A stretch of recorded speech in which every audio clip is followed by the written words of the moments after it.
அன்பான சகோதர சகோதரிகளுக்கு இனிதான வணக்கங்கள். விருச்சிகம் ராசிக்காரர்களாகிய உங்களுக்கு உச்சம் நிவர்த்தி பெற்ற சூரியனால் 2024 மே 14ஆம் தேதி முதல் ஜூன் 14 வரை இவை நடந்தே தீருமென்று சொல்லக்கூடிய வகையில் எந்தெந்த விஷயங்கள் அமைந்துள்ளன என்று ஆழமாக ஆராய்ச்சி செய்வோம். விருச்சகம் ராசிக்காரர்களாகிய உங்களுக்கு உச்சம் நிவர்த்தி பெறும் சூரியன் சுக்கிரனின் ஆட்சி வீடான ரிஷபம் ராசியில் உங்களுடைய ராசிக்கு 7ஆம் இடமான சப்தமஸ்தானத்திற்குள் நுழைந்துள்ளார். விருச்சிகம் ராசிக்காரர்களாகிய உங்களுக்கு ராசிக்கு 10ஆம் இடமான வேலை தொழில் ஜீவனஸ்தானம் கருமஸ்தானத்தின் அதிபதியாக சூரியன் இருக்கிறார். ராசியின் அதிபதியான செவ்வாய் பகவானுக்கும் நட்பு கிரகமாக கருதப்படுகிறார். ராசிக்கு மிகவும் சகாயமானவராக இருக்கக்கூடிய சூரியன் உச்சம் நிவர்த்தி பெற்று சப்தமஸ்தானமாகிய 7இல் சஞ்சரிப்பது கண்டிப்பாக நல்ல வரவேற்கத்தக்க மிகச்சிறந்த அமைப்பாகத்தான் கருதப்படுகிறது. இந்த காலகட்டத்தில் சிறந்த மாறுதல்களை சந்திப்பதற்கான வாய்ப்புகள் உண்டு. ஏனெனில் சூரியன் தன்னுடைய 7ஆம் பார்வையால் ஜென்மராசியை வலுவாக பார்வையிடுகிறார். மேலும் சூரியன் குருவுடன் இணைந்து சஞ்சரிக்கிறார். குருவின் சப்தம பார்வையும் ஜென்மராசிக்கு மிகவும் வலுவாக கிடைக்கிறது. எனவே பல்வேறு வகையான அதிரடியான நல்லபல அதிர்ஷ்ட முன்னேற்ற மாறுதல்களை நீங்கள் சந்திப்பதற்கான யோகங்களும் உள்ளது.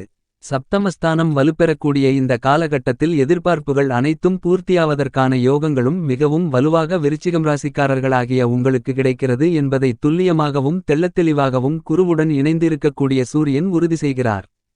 ராஜகிரகமாக கிரகங்களின் பிறப்பிடமாக இருக்கக்கூடிய சூரியன் உச்சம் நிவர்த்தி பெறுவது சில விஷயங்களில் கண்டிப்பாக வரவேற்கத்தக்க ஒரு அமைப்பாகத்தான் கருதப்படுகிறது. உஷ்ணகிரகமாக இருக்கக்கூடிய சூரியன் உச்சம் பெற்று சஞ்சரித்ததால் அவருடைய தாக்கங்கள் பலவகைகளில் மாற்றங்களை சந்திப்பதற்கான சூழல் ஏற்பட்டது. தற்போது சூரியன் உச்சம் நிவர்த்தி பெறுவதால் உஷ்ணம் சம்பந்தப்பட்ட பல்வேறு வகையான பாதிப்புகள் விலகுவதற்கான யோகங்களும் சாத்தியக்கூறுகளும் உருவாகியுள்ளது. அக்னி நட்சத்திரம் மே 4ஆம் தேதியிலிருந்து நடைபெற்றுக் கொண்டிருந்தாலும் உஷ்ணகிரகமாக இருக்கக்கூடிய சூரியன் 2024 மே 14ஆம் தேதி முதல் உச்சம் நிவர்த்தி அடைகிறார். மே 14ஆம் தேதி முதல் ஜூன் 14ஆம் தேதி முடிவதற்குள் சூரியன் உச்சம் நிவர்த்தி பெற்று சுக்கிரனின் ஆட்சி வீடான ரிஷபமனையில் வலுவாக சஞ்சரிக்கிறார். இந்த மாதிரியாக சஞ்சரிப்பதன் காரணமாக இவை நடந்தே தீருமென்று சொல்லக்கூடிய வகையில் எந்தெந்த நிகழ்வுகள் அமைந்துள்ளன என்று இன்னும் சற்று ஆழமாக காண்போம். முதன்மை கிரகமாக இருக்கக்கூடிய சூரியனின் உச்சம் நிவர்த்தி என்பது பல்வேறு விதத்தில் ஏற்பட்டு வந்த உடல் சார்ந்த ஆரோக்கிய தொல்லைகள் விலகுகிறது என்பது மட்டுமில்லாமல் நீங்கள் எதிர்பார்க்கக்கூடிய உடல் ஆரோக்கியம் திருப்திகரமாக அமைவதற்கான சூழல்களும் இந்த காலகட்டத்தில் மிகவும் வலுவாக உருவாகிறது. அது மட்டுமில்லாமல் சூரியன் உச்சம் நிவர்த்தி பெற்றிருந்தாலும் ஆளுமையும் அதிகாரமும் மிக்க பொறுப்புகள் உங்களை தேடி வருவதற்கான சாத்தியக்கூறுகள் உண்டு. இவற்றை சரியான விதத்தில் பயன்படுத்திக் கொள்வது உங்களுக்கு சாலச்சிறந்தது என்பதை உச்சம் நிவர்த்தி பெறக்கூடிய ராஜகிரகமான சூரியன் துல்லியமாகவும் தெள்ளத்தெளிவாகவும் உறுதி செய்கிறார். இந்த நேரத்தில் சூரியன் மிக வலுவாக புதனாதிபத்திய யோகத்தையும் குருசூரிய யோகத்தையும் மிகவும் வலுவாக ஏற்படுத்தி உருவாக்கிக் கொடுக்கிறார். எனவே பல நன்மைகளை குடும்பத்தில் மட்டுமல்லாமல் உத்தியோகம் வியாபாரம் தொழில் சார்ந்த பணிகளில் கிடைப்பதற்கான யோகங்களும் உண்டு. அதை உங்களுடைய அன்றாட வாழ்க்கையில் உணர்வதற்கான யோகங்கள் கண்டிப்பாக 2024 ஜூன் 14ஆம் தேதி முடிவதற்குள் கிடைப்பதற்கான சாத்தியக்கூறுகள் மற்றும் இவை நடப்பதற்கான வாய்ப்புகள் நிறைந்து உள்ளது என்பதை சூரியன் உறுதி செய்கிறார். அதிகாரமும் ஆளுமையும் கொண்டவராக கருதப்படுகின்ற சூரியன் உச்சம் நிவர்த்தி பெறுவதால் உயர் பதவிகள் புதிய வாய்ப்புகள் எதிர்பார்க்கும்போது சிறு சிறு தடைகள் ஏற்படுவதற்கான சாத்தியக்கூறுகள் உண்டு. ஏனென்றால் சூரியனின் பார்வையில் சுக்கிரன் பகை கிரகமாக இருக்கிறார். இப்படி பகை கிரகமான சுக்கிரனின் ஆட்சி வீடான ரிஷபம் ராசிக்குள் சூரியன் நுழைந்திருப்பதால் சிறு சிறு தடைகளை சந்திப்பதற்கான சூழ்நிலை உருவாகிறது. ஆனால் அதேவேளையில் சூரியனின் நட்பு கிரகமாக இருக்கக்கூடிய குருவும் ரிஷபராசியில்தான் பயணித்துக் கொண்டிருக்கிறார். சூரியன் குருவுடன் இணைவதால் சில முன்னேற்ற மாறுதல்களை சந்திப்பதற்கான யோகங்களுள்ளது. சூரியனை பொறுத்தமட்டில் பாவகிரகமாக கருதப்படுகிறது. சூரியன் உங்களுடைய ஜாதக அமைப்பில் 3 6 10 11 ஆகிய வீடுகளில் சஞ்சரிக்கும்போது அபரிவிதமான வளர்ச்சிகளையும் நன்மைகளையும் மிகவும் அபரிவிதமாக அள்ளி கொடுக்கக்கூடிய அமைப்பாக கருதப்படுகிறது. சற்று மிகவும் சாதகமற்ற ஒரு அமைப்பு என்றால் கண்டிப்பாக அது ஜென்மத்திலோ அல்லது 8இலோ முதன்மை கிரகமாகவும் ராஜகிரகமாகவும் இருக்கக்கூடிய சூரியன் அமரும்போது சில சிரமங்களை சந்திப்பதற்கான சூழ்நிலைகளும் ஆரோக்கிய தொல்லைகள் அலைச்சல்கள் உள்ளிட்ட பல்வேறு வகையான சிரமங்களை சந்திக்கக்கூடிய சூழ்நிலைகளும் ஏற்படுவதற்கான சாத்தியக்கூறுகள் இருக்கும். ஆனால் 3 6 10 11இல் சஞ்சரிக்கும்போது அபரிவிதமான வளர்ச்சிகளையும் முன்னேற்றங்களையும் மிகவலுவாக சூரியன் அள்ளிக் கொடுப்பார். அலைச்சல்களில்லாமல் உங்களுடைய சிறு முயற்சி கூட மிகப்பெரிய அளவில் காரிய வெற்றிகளை நிறைந்து பெறுவதற்கான அதிர்ஷ்டயோகங்களை அள்ளிக் கொடுக்கக்கூடிய வலுப்பெற்றவராக சூரியன் இருக்கிறார். இப்படிப்பட்ட சூரியன் நீச்சம் பெற்று சஞ்சரிக்கக்கூடிய காலகட்டங்களில் நடுநிலை பலன்களாக 4-12லும் சற்று கூடுதல் நன்மைகள் கிடைக்கக்கூடிய இடங்களாக 2-5-7-9 போன்ற இடங்கள் கருதப்படுகிறது. இந்த இடங்களில் சூரியன் சஞ்சரிக்கும்போது சில மாறுதல்கள் கண்டிப்பாக ஏற்படுவதற்கான சாத்தியக்கூறுகளுள்ளது. சூரியனின் பார்வையில் செவ்வாய், சந்திரன், குரு ஆகிய கிரகநிலைகள் நட்புகிரகங்களாக பார்க்கப்படுகிறது என்பது மட்டுமில்லாமல் புதன் சமகிரகமாக கருதப்படுகிறார். ஆனால் புதனின் பார்வையில் சூரியன் நட்புகிரகமாக இருக்கிறார். சூரியனுக்கு பகைகிரகமாக சுக்கிரன், சனி, ராகுகேது ஆகிய கிரகநிலைகள் உள்ளன. இந்த கிரகநிலைகள் சூரியனை பகைகிரகமாக பார்ப்பதால் இந்த தருணங்களில் தசாபுத்திகளில் சூரியன் திசையோ அல்லது சூரியன் புத்தியோ நடைபெற்றால் சூரியனின் நட்புகிரகமாக இருக்கக்கூடிய புதன், சந்திரன், குரு, செவ்வாய் உள்ளிட்ட கிரகங்களின் புத்தியோ திசையோ நடைபெற்றால் நல்லபல மாறுதல்கள் உண்டு. சுக்கிரதிசை நடைபெறும்போது இந்த காலகட்டத்தில் சூரிய புத்தி நடைபெற்றாலும் கூட சற்று கூடுதல் கவனத்துடன் செயல்பட வேண்டிய ஒரு காலகட்டமாகத்தான் கருதப்படுகிறது என்பதை உச்சம் நிவர்த்தி பெறக்கூடிய சூரியன் துல்லியமாகவும் தெள்ளத்தெளிவாகவும் எடுத்துக்காட்டுகிறார். மேலும் சுக்கிரனும் மிகவலுவாக 2024 மே மாதம் 20ஆம் தேதி முதல் குரு மற்றும் சூரியனுடன் சேர்ந்து சஞ்சரிக்கப் போகிறார். ஆட்சி பலம் பெற்று சுக்கிரன் சஞ்சரிக்கப் போகிறார். எனவே இந்த காலகட்டத்தில் பல அதிரடியான முன்னேற்றங்களை சந்திப்பதற்கான யோகங்கள் நிச்சயமாக உருவாகிறது. முக்கூட்டு கிரகங்களென்று சொல்லக்கூடிய வகையில் புதனும் மே மாதம் 25ஆம் தேதிக்கு பிறகு மிகவலுவாக சூரியன், சுக்கிரன் மற்றும் குருவுடன் இணைந்து சஞ்சரிக்கப் போகிறார்.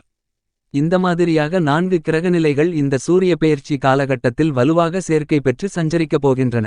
அதிலும் நட்புகிரகமாக இருக்கக்கூடிய சுக்கிரனும் சனியும் ஆட்சிபலம் பெறுவதால் பல்வேறு வகையான அதிரடியான மாற்றங்களை விளைவிக்கக்கூடிய ஒரு அமைப்பு கண்டிப்பாக உள்ளது. அதுமட்டுமில்லாமல் தற்போது உச்சம் நிவர்த்தி பெற்று மிகவலுவாக 2024 ஜூன் 14ஆம் தேதி வரை இவை நடந்தே தீருமென்று சொல்லக்கூடிய வகையில் பல்வேறு வகையான அதிரடியான மாற்றங்களை ஏற்படுத்தி கொடுக்கிறார். அதிலும் குறிப்பாக உடல் நலம், ஆரோக்கியம் திருப்திகரமாக இருக்கும். பல்வேறு வகைகளில் சங்கிலி தொடர்போல் நீண்டுவந்த சில சிரமங்கள் விலகும். கண்டிப்பாக திட்டமிட்ட குடும்பத்தில் சுபநிகழ்வுகளில் தடைகள் அதிரடியாக அகலக்கூடிய மிகச்சிறந்த தருணமாக கருதப்படுகிறது. மிக அருமையான காலகட்டமாக இந்த காலகட்டம் அமைந்துள்ளது. எப்பேற்பட்ட சுபநிகழ்வுகளையும் தடைகளில்லாமல் மிகச்சிறப்பாக செய்து முடிக்கக்கூடிய வாய்ப்புகளை கண்டிப்பாக உச்சம் நிவர்த்தி பெற்ற சூரியன் ஏற்படுத்தி கொடுக்கிறார். விருச்சிகம் ராசிகாரர்களாகிய உங்களை பொறுத்தமட்டில் களஸ்திரஸ்தானம் என்று சொல்லக்கூடிய ராசிக்கு 7ஆம் இடத்தில் குரு, சூரியன் ஆகிய 2 கிரகநிலைகள் இணைந்து சஞ்சரிக்கின்றன. 20ஆம் தேதிக்கு பிறகு சுக்கிரனும் ஆட்சிபலம் பெற்று சஞ்சரிக்கப் போகிறார். 25ஆம் தேதியிலிருந்து புத்திகாரகராக இருக்கக்கூடிய புதனும் சப்தமஸ்தானத்திற்குள் நுழைந்து வலுப்படுத்தப் போகிறார். இந்த மாதிரியாக பல கிரகநிலைகள் சப்தமஸ்தானத்தை வலுப்படுத்தக்கூடிய இந்த காலகட்டத்தில் கண்டிப்பாக விருச்சிகம் ராசிக்காரர்களாகிய நீங்கள் எந்த காரியத்தை திட்டமிட்டு செயல்படுத்த முயற்சி செய்தாலும் அவற்றில் மிகப்பெரிய அளவில் காரிய வெற்றிகள் நிறைந்து கிடைக்கும். திட்டமிட்டபடி அனைத்தையும் துல்லியமாகவும் கனகச்சிதமாகவும் செய்து முடிக்கலாம். அதிலும் குறிப்பாக காதல் திருமணம், நிச்சயிக்கப்பட்ட திருமணம் கைகூடுவதற்கான யோகங்கள் உண்டு. பல்வேறு வகையான சுபநிகழ்வுகளை மிகச்சிறப்பாக செய்வதற்கான யோகங்கள் உண்டு. மேலும் காதுகுத்து, புதுமனை புகுதல், வளைகாப்பு என பல சுபநிகழ்வுகளை நீங்கள் திட்டமிட்டபடி சிறப்பாக செய்து முடிக்கக்கூடிய யோகங்கள் வலுவாக கிடைக்கிறது. சனி பகவான் மிகவும் வலுவாக ராசிக்கு 4ஆம் இடமான சுகஸ்தானத்திற்குள் ஆட்சிபலம் பெற்று சஞ்சரித்துக் கொண்டிருக்கிறார். குரு 7ஆம் இடத்தில் இருக்கிறார். ராகுகேதுக்களும் பெரிய அளவிற்கு சிரமங்களை ஏற்படுத்தக்கூடிய ஒரு அமைப்பில் இல்லை. லாபஸ்தானத்தில் ராகு வலுவாக இருக்கிறார். எனவே இந்த காலகட்டத்தில் விருச்சிகம் ராசிக்காரர்களாகிய உங்களுக்கு உத்தியோகம் ரீதியாக எதிர்பார்க்கக்கூடிய ஊதிய உயர்வுகள், பதவி உயர்வுகள் உள்ளிட்ட பல வாய்ப்புகள் கிடைக்கும். நீங்கள் எதிர்பார்க்கக்கூடிய மிகச்சிறந்த முன்னேற்ற வாய்ப்புகளும் யோகங்களும் உண்டு. தொழில்துறை, வியாபாரத்துறையில் புதிய ஒப்பந்தங்கள் அடுக்கடுக்காக கிடைக்கும். இந்த காலகட்டத்தில் துணிந்து பல முதலீடுகளை மேற்கொள்ளலாம். அவைகள் நல்ல முன்னேற்றங்களை பெற்றுக் கொடுக்கக்கூடிய வகையில் அமைகிறது. தனித்து செயல்பட்டாலும் கூட்டுமுயற்சியாக செயல்பட்டாலும் உங்களுக்கு அனுபவம் உள்ள துறைகளை தேர்ந்தெடுத்து அந்த துறைகளில் நீங்கள் முதலீடுகளை செய்யலாம். மிகப்பெரிய அளவில் லாபங்களும் முன்னேற்றங்களும் கண்டிப்பாக கிடைக்கும். கலைத்துறையின் அதிபதியாக இருக்கக்கூடிய சுக்கிரன் மிகவலுவாக சஞ்சரிக்கிறார். எனவே இந்த காலகட்டத்தில் நீங்கள் எதிர்பார்க்கக்கூடிய நல்லபல அதிர்ஷ்ட முன்னேற்ற மாறுதல்கள் கலைத்துறை ரீதியான பணிகளில் நிறைந்து கிடைக்கிறது. வருமானங்கள் உயரக்கூடிய இனிமையான காலகட்டமாக கருதப்படுகிறது. கலைத்துறையில் உள்ளவர்களை பொறுத்தமட்டில் திட்டமிட்டதை விட நல்ல வளர்ச்சிகள் கிடைக்கும். அரசியல் சார்ந்த பணிகளிலும் வெற்றி வாய்ப்புகள் உங்களுக்கு மிகவும் பிரகாசமாக அமையக்கூடிய யோகங்கள் இந்த காலகட்டத்தில் ஜூன் மாதம் 14ஆம் தேதி முடிவதற்குள் மிகச்சிறப்பாக கிடைக்கப் போகிறது என்பதை துல்லியமாகவும் தெள்ளத்தெளிவாகவும் சூரியன் உறுதி செய்கிறார். ஆட்சியும் அதிகாரமும் கிடைப்பதற்கான யோகங்கள் மிகவும் வலுவாக உண்டு. மாணவ மாணவியரின் கல்வியில் முன்னேற்றங்கள் உண்டு. விவசாயம் சார்ந்த பணிகளில் நல்ல வளர்ச்சிகள் கிடைக்கும். இந்த காலகட்டத்தில் குரு சுக்கிரன் ஆகிய 2 கிரகநிலைகளும் சப்தமஸ்தானத்தை வலுப்படுத்துவதால் விருச்சகம் ராசிக்காரர்களாகிய உங்களுக்கு எதிர்பார்ப்புகளும் சுபநிகழ்வுகளும் இனிமையாக கைகூடும். மேலும் இந்த தருணத்தை மிகச்சிறந்த மகிழ்ச்சிகரமான தருணமாக மாற்றிக்கொள்ள வேண்டுமென்றால் தினமும் காலையில் எழுந்து சூரியனை வழிபாடு செய்யுங்கள். இப்படி செய்வதால் சூரியனுடைய அதீத ஆற்றலென்பது உங்களை அன்றாட வாழ்க்கையில் புத்துணர்ச்சியாகவும் சுறுசுறுப்பாகவும் பணிகளை மேற்கொள்வதற்கான யோகங்களை உருவாக்கிக் கொடுக்கும். பன்மடங்கு வளர்ச்சிகளும் முன்னேற்றங்களும் நிறைந்து கிடைப்பதற்கான யோகங்கள் உண்டு என்பதில் சந்தேகமில்லை.